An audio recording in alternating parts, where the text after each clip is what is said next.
अस्सलाम वालेकुम दोस्तों, उम्मीद करता हूँ सब दोस्त खैरियत से होंगे। दोस्तों मैं आपको अपने चैनल पर वेलकम करता हूँ। दोस्तों मैं आज आपके लिए बयान लेकर हाजिर हुआ हूँ मौलाना कारी हनीफ मुल्तानी साहब का। मौजू है हज़रत उमर फारूक की लाश मुबारक। बहुत ही खूबसूरत आवाज़, बहुत ही खूबसूरत मौजू लेके चलते हैं बयान की तरफ। और उसमें भी नीयत ये है कि ये जो चांद गुजर रहा है, जबकि वो अल्लाह वाला जिसका मर्तबा सारे अंबिया के बाद सबसे पहला मकाम है जनाब अबू बकर सिद्दीक रज़ी अल्लाह ताला अन्हु का।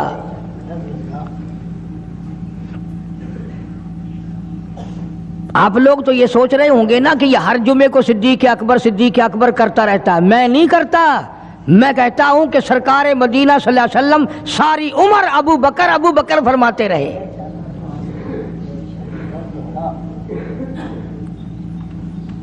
और उनके नाम में तुझे तो तब मजा आए ना जब तुझे नबी से प्यार हो, तो नबी के प्यारों से भी प्यार होगा।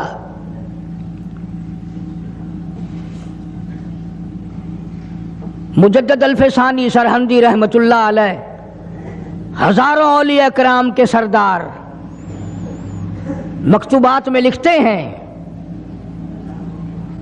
तुम तो वलियों की भी वो बात मानते हो ना जो तुम्हारे मतलब की हो। ये वलियों का वली मुजद्दद वक़्त मुजद्दद अल्फसानी सरहंदी रहमतुल्लाह अलैह लिखते हैं मकतूबात में कि जन्नत का दाखला इस उम्मत के लिए भी सिद्दीक अकबर और फारूक आजम की इजाजत से होगा। क्या जाने हम इन हजरात के मर्तबे। मुजद्दद साहब फारसी जुबान में लिखते हैं कि सिद्दीक अकबर और फारूक आजम के नूर से जन्नत भरी पड़ी है।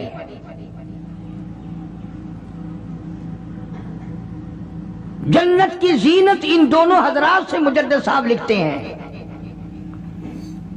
वो कितने मर्तबे वाले लोग होंगे जिनके बारे में सरकार मदीना सल्लल्लाहु अलैहि वसल्लम ने फरमाया, लोग देख रहे हैं, सरकार खड़े हैं, दाईं हाथ में सिद्दीक अकबर का हाथ है और बाएं हाथ में फारूक आजम का हाथ है। जब लोग देखकर मुस्कुराए कि ये तीनों अल्लाह वाले, बीच में नबी है, इधर सिद्दीक है, उधर फारूक है, तो आपने लोगों की मुस्कुराहट देखकर फरमाया, हाकदा नुबासु यौमल क़ियामा। वो देखने वालों, ये नहीं कि तुम सिर्फ हमें आज देख रहे हो, हम क़यामत में भी यूं ही उठेंगे।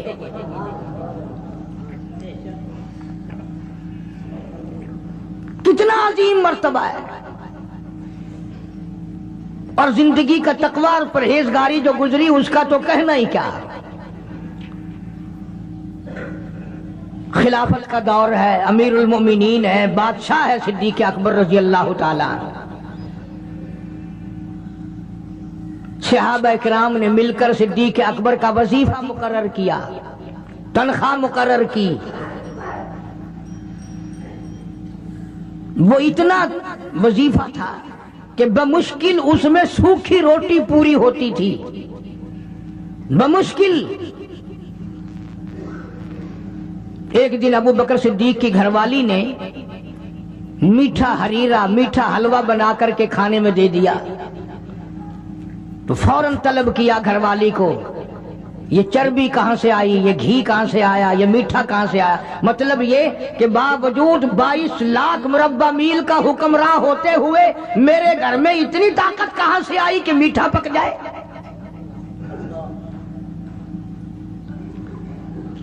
मेरे घर में इतना पैसा कहां है कि मीठा पके। ये तुमने कैसे बनाया, कहां से लाई हो। आज कौन पूछे। बाजारों में, दुकानों पे बैठते हैं, कारखानों में रहते हैं, घर जाके कभी पूछा। घरवाली जब मुस्कुरा करके रसगुल्ले सामने रखती है, कभी पूछा कि ये कहां से आए। मैंने तो खरीद के नहीं भेजे, ये आए कहां से हैं। कभी मेरे जैसे किसी मुल्ला ने पूछा कि ये तो जो तुमने खत्म शरीफ में 50 खाने रखे हैं, मरने वाला यतीम बच्चे छोड़ गया, ये 50 खाने आए कहां से हैं। حالانکہ قرآن کہتا ہے ان الذین یأکلون اموال الیتامی ظلما انما یأکلون فی بطونہم نارا، یتیم کا مال کھانا ایسا ہے جیسا اپنے پیٹ میں انگارے بھر لینا۔ کون پوچھے؟ کیوں پوچھا جائے؟ جناب ابو بکر صدیق رضی اللہ تعالیٰ عنہ نے فوراً گھر والی سے پوچھا، میں بادشاہ ٹھیک ہوں، امیر المؤمنین بھی ہوں، خلیفۃ المسلمین بھی ہوں، نبی کے مصلی پہ کھڑا ہو کر نماز پڑھاتا ہوں، مسلمانوں کا بادشاہ ہوں، پر میرے گھر میں میٹھا کھانا پکنے کی طاقت نہیں، کہاں سے آ گیا یہ؟ آج کل تو مزدور جہاں کام کرتا ہے 10 روپے کا کام کرتا ہے تو 20 روپے کا نقصان کر کے آتا ہے جان بوجھ کر۔ یہ حرام خوری نہیں؟ وہیں سے بچے پالنا، وہیں سے اپنا پیٹ پالنا اور وہیں مالک کا نقصان کرنا۔ پھر ساری دنیا کو شکایت ہے جی برکت نہیں رہی، رحمت نہیں رہی، سکون نہیں رہا، نئی نئی بیماریاں آ گئی۔ ارے جب پیٹ میں ہر وقت سور جائے گا تو حرام کے بیماریاں کیسے نہیں پیدا ہوں گی؟ کبھی اس کا حق پیٹ میں جا رہا ہے، کبھی اس کا حق گیا، کبھی اس کا مال گیا، کبھی یہ ہوا، سکون کیسے آئے گا؟ یہ نبی کا سسر صدیق اکبر، نبی کا پہلا خلیفہ، نبی کا جانشین، مسجد نبوی کا امام، گھر والی سے بادشاہ ہوتے ہوئے پوچھتا ہے میرے گھر میں میٹھا کھانا پکنے کے پیسے نہیں، طاقت نہیں، تو کہاں سے لائی؟ نے کہا حضرت بچے کئی دن سے کہتے تھے امی میٹھا تو کھانا پکا دے ایک دن، امی میں نے تھوڑا تھوڑی آٹے کی چٹکی روز بچائی، کئی دن میں نے آٹا بچایا، گزارا کیا، وہ آٹا بیچ کر تھوڑی سی چربی منگائی، تھوڑا سا میٹھا منگایا، بچوں کے لیے بنایا تھا، آپ کو بھی دے دیا۔ فرمایا کاغذ لاؤ، اسی وقت بیت المال کو لکھ بھیجا ابو بکر کے یہاں اس سے کم آٹے میں گزارا ہو سکتا ہے، اتنا آٹا کم کر دیا جائے۔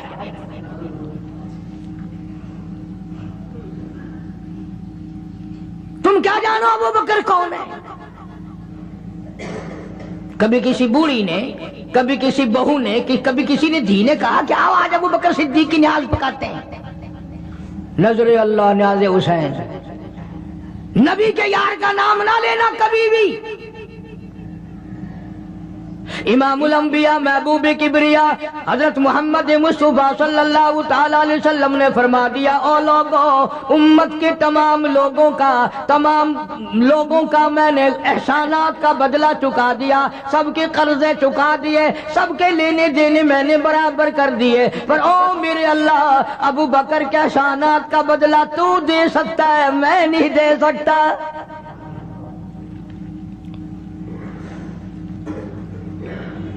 سارا گھرانہ بڑا عجیب ہے، گھر کا گھر بڑا عجیب ہے۔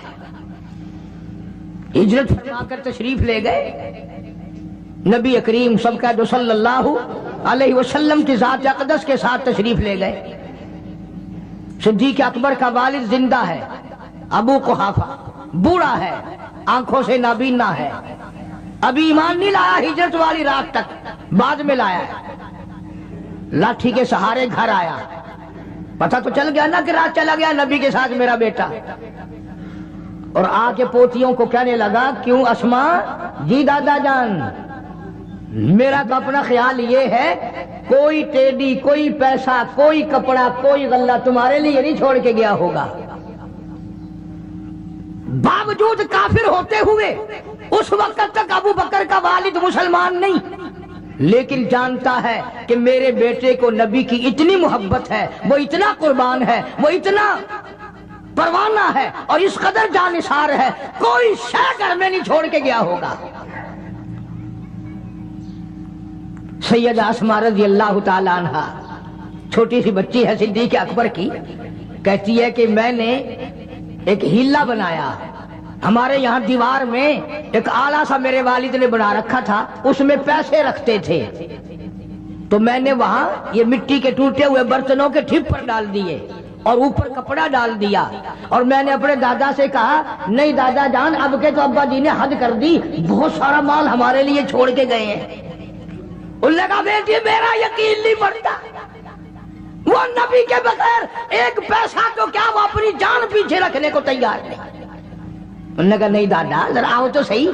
कहती हैं कि मैंने अपने दादा का यूं हाथ पकड़ के, दिखता तो था नहीं, उस कपड़े के ऊपर ऊपर फेर दिया कि देखिए ये आला है ना, ये ताक झाला कि सब भरा पड़ा है। ये कहने लगा अच्छा अच्छा अच्छा, बहुत अच्छा किया, तुम्हारा गुजारा हो जाएगा। मुझे बड़ा फिक्र था, मुझे बहुत परेशानी थी, अब मैं बेफिक्रा हो गया कि तुम्हारे लिए तुम्हारा अब्बा खाने पीने के लिए तो छोड़ गया। सैयदा आसमा कहती है हालांकि जिस वक्त मैंने ये कार्रवाई करके दिखाई हम 2 दिन के भूखे थे।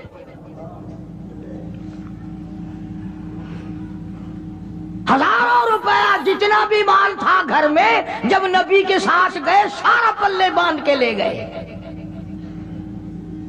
ना जाने कहां काम आएगा।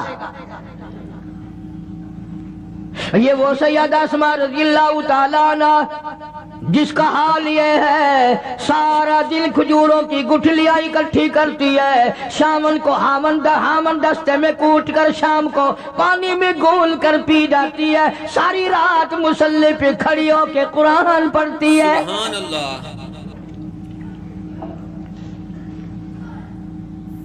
अजीब किस्म का घराना है सिद्दीक अकबर रज़ियल्लाहु ताला अन्हु का। गुर्बत नहीं थी, सारे का सारा कुर्बान करके गुर्बत बना दी। नहीं देखा आल को, नहीं देखा माल को, नहीं देखा अपनी जान को, सब कुछ कुर्बान कर दिया। इमामुल अंबिया महबूबे किबरिया हजरत मोहम्मद मुस्तफा सल्लल्लाहु ताला अलैहि वसल्लम ने इस कदर रफाकत जोड़ी, इस कदर यारी बनाई कि कभी भी अलग नहीं हुए। आज तुम कुरान पढ़ते हो, कारी हनीफ कुरान पढ़ता है, क्या असर होगा किसी पे? जनाब अबू बकर सिद्दीक रज़ियल्लाहु ताला अन्हु मक्के मुकर्रमा में नमाज की नीयत बांध कर कुरान करीम की तिलावत करते हैं। उलमा ने लिखा है कि पहाड़ भी हिलने लग जाते थे। और काफरों ने नबी पाक सबका जो सल्लल्लाहु अलैहि वसल्लम से शिकायत की क्या अपने अबू बकर को कहो ये रात को कुरान जोर से ना पढ़े, हमारे बीवी बच्चों पे असर होता है, हमारे बच्चे मुसलमान बनने के लिए तैयार हो जाते हैं, हमारी औरतें कुरान सुनकर कुफर छोड़कर मुसलमान बनने को तैयार हो जाती हैं। अबू बकर से कहो ये आहिस्ता कुरान पढ़ा करे। यानी उसकी जुबान में इस कदर तासीर थी और इस कदर अल्लाह तबारक व तआला ने खौफ रखा था, जो सिद्दीक की जुबान से कुरान सुनता था मुसलमान बनने के लिए तैयार हो जाता था। आज हम कुरान पढ़ें, हदीस पढ़ें, कुछ भी पढ़ें, असर नहीं होता। कैसे हो? हमारे यहाँ दिलों में जगह हो जभी तो बात बने। इसलिए कुरान करीम कहता है कल्ला बल रान अला कुलूबिहिम मा कानू यक्सिबून। गुनाह करते करते, हराम खाते खाते इस कदर दिल काले हो गए, अब कुरान के लिए, दीन के लिए, ईमान के लिए गुंजाइश कोई नहीं, अंदर गुंजाइश खत्म हो गई, सारा दिल। फरमा कल्ला इन्नहुम अन रब्बिहिम यौमा इज़िन लमहजूबून। हरगिज़ ऐसा नहीं, जो लोगों का ख्याल है दीन इनके ख्यालात पे नहीं चल सकता।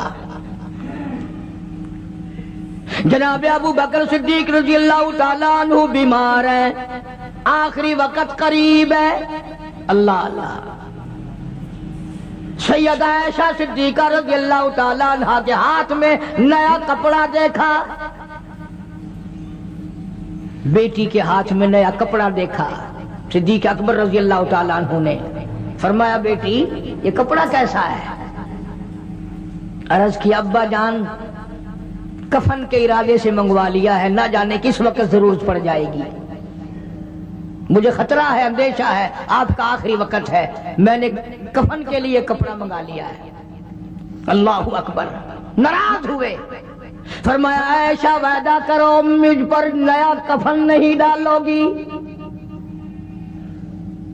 ऐशा ये कपड़ा जो तूने कफन के लिए मंगाया मदीने की किसी बेवा को दे देना, सर पे डाल के पर्दा कर लेगी।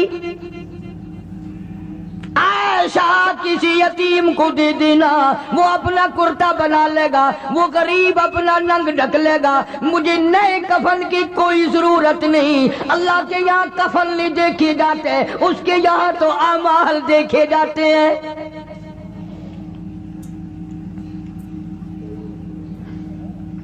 हज़रत आयशा रज़ी अल्लाह ताला अन्हा ने इसरार कर दिया, अब्बा इजाजत दे दो, अब तो मैंने मंगा लिया है, अब तो मैंने मंगा लिया है। दुनिया क्या कहेगी? वक़्त का हुक्मरान, वक़्त का बादशाह, नबी का जानशीन को कफन भी नहीं मिला। फिर दूसरा रुख इख्तियार किया है सिद्दीक़ अकबर सबके रज़ी अल्लाह ताला अन्हा। फरमाया आयशा ओ मेरी बेटी, नबी करीम सल्लल्लाहु ताला अलैहि वसल्लम का आखिरी वक्त तेरी गोद में आया, तेरे सामने आया, तूने आका मदनी सल्लल्लाहु अलैहि वसल्लम का आखिरी वक्त देखा। हजरत आयशा रोने लगी, हाँ मैंने देखा, सब कुछ मुझे मालूम है, पर आयशा शहंशाह कायनात का कफन बता।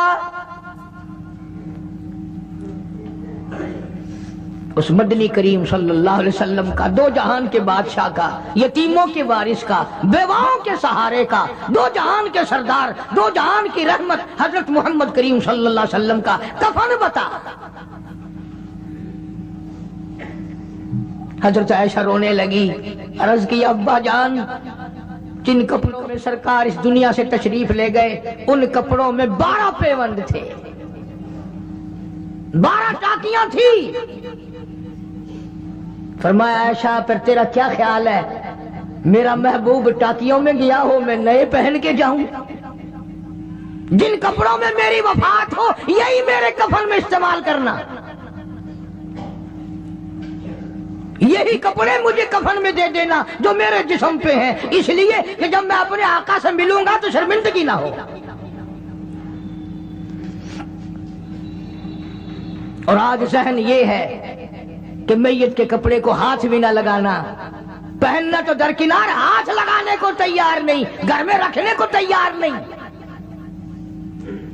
यूं लकड़ी से उठाकर परे परे फेंकते हैं, आग लगाते हैं, नहलाने वाले को दे देते हैं, वो भी नहीं पहनता, यूं ही गलियों में नालियों में फेंक जाता है। मैं तेरा बाप मरा, जब तुझे नफरत है कपड़ों से, मुर्दा नवाने वाले का वो मामा लगता है, वो क्यों पहने? अर्ज करने का मकसद ये कि इन हजरात की जिंदगी तो देखो।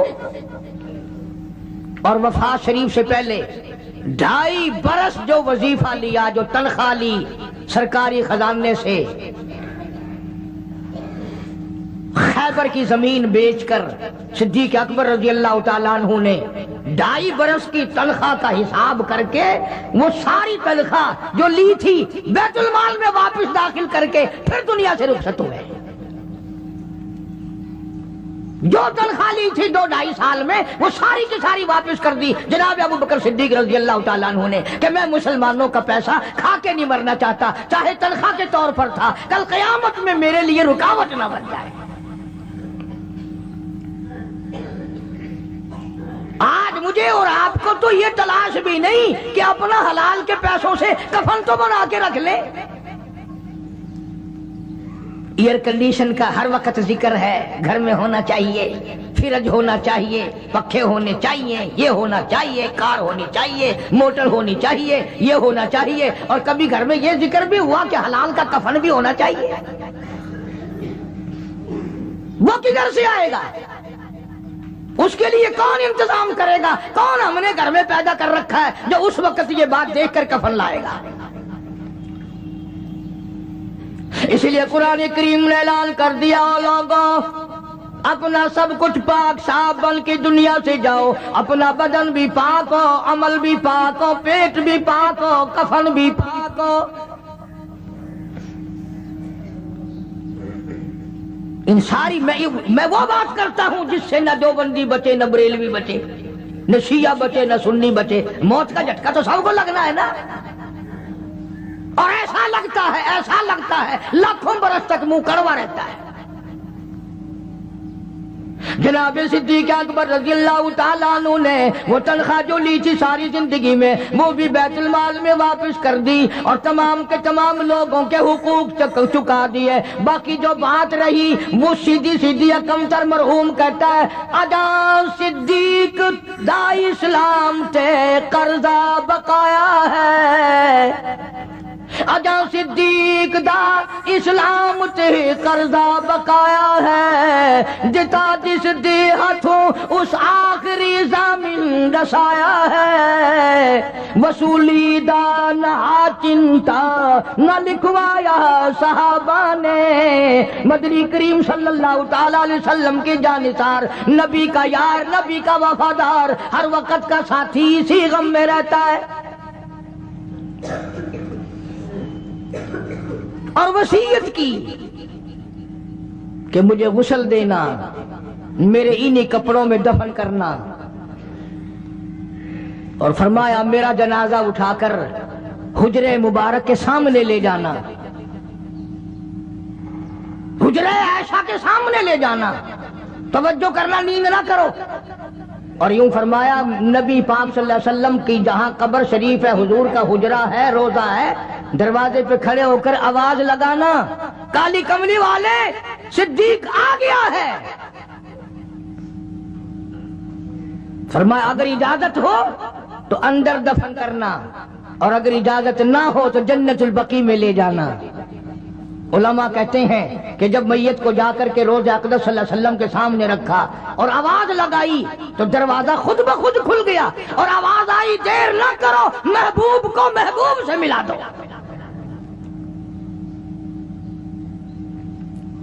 क्या शान है इन लोगों की, क्या अजमत है इन लोगों की।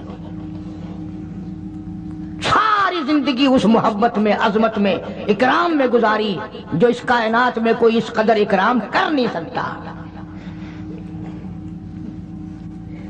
मदीने पाक में एक वक्त ऐसा भी आया कि दुश्मनों ने मदीने के गवर्नर को गांठ लिया, उसको रिश्वत दी, पैसे दिए और कहा कि हमें इजाजत होनी चाहिए, हम रोज़े अक़दस को खोद कर अबू बकर सिद्दीक और फारूक आजम की लाशें निकालना चाहते हैं यहां से। चुनाचे हाकिम वक्त ने पैसे खाकर इजाजत दे दी। शमसुद्दीन सराज एक बुजुर्ग है जो उस वक्त मदीने पाक यानी रोजे के मुतवल्ली हैं, मस्जिद नबवी के मुतवल्ली हैं, गुंबद खिदरा सल्लल्लाहु अलैहि वसल्लम के मुहाफिज और निगहबान हैं। वो फरमाते हैं कि रात आधी जब गुजरी तो कुंडी खटकी मस्जिद की, मैंने कुंडी खोल दी तो मुझे हुक्म मिला कि तुम खामोश रहो, अगर आवाज निकालोगे सर उतार दिया जाएगा। एक आदमी अंदर दाखिल हुआ, दूसरा। माशाअल्लाह, सुभान अल्लाह। दोस्तों, ये थे मौलाना कारी हनीफ मुल्तानी साहब जो बहुत ही खूबसूरत आवाज़ में बयान फरमा रहे थे। अच्छी जहानत के लिए जो शख्स इस अर्रज़्ज़ाक़ को 20 मरतबा रोज़ाना निहार मुँह पढ़ने का मामूल बनाएगा, अल्लाह ताला उसे ऐसा जहन अता फरमाता है जो बारीकियों और मुश्किलात को समझ लेता है, यानी बहुत ज़हीन हो जाता है। दोस्तों, अगर आपको हमारी वीडियो अच्छी लगे, हमारी वीडियो को लाइक, शेयर और हमारे चैनल को सब्सक्राइब ज़रूर कर देना। अल्लाह हाफ़िज़।